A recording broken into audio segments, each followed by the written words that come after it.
পেঁয়াজ মরিচগুলো ভাজা দিয়ে দিচ্ছি কিছু রসুন কুচি। 3.5 কেজি ওজনের একটা রুই কিনেছিলাম। এই যে সেই মাছের তেলটা দিয়ে পেঁয়াজগুলো ভাজা হয়ে গিয়েছে। বাটা মশলা দিয়েছি পেঁয়াজ, জিরা আর রসুন। দিচ্ছি স্বাদ মতো লবণ আর একটু হলুদ গুঁড়ো। তেলগুলো কষানো শেষ, এইগুলো এখন উঠাই রাখবো, নাহলে সব একদম গলে যাবে। এখন দিয়ে দিব করলাগুলো।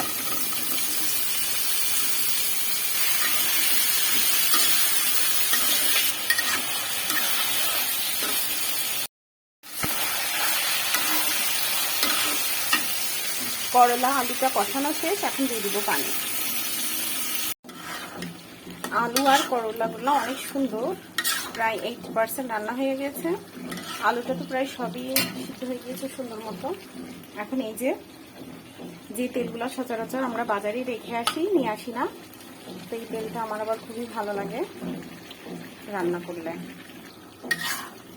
একসঙ্গে এবার মিক্সড করে দিয়ে কিছুক্ষণ একদম চুলার লো হিটে রান্না করব।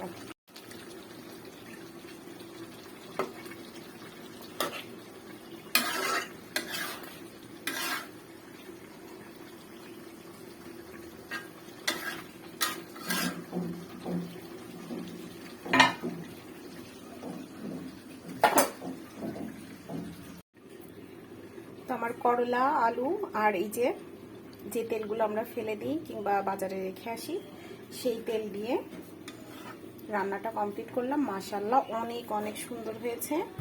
আশা করি ভাত দিয়ে খেতে আরো বেশি মজা লাগবে।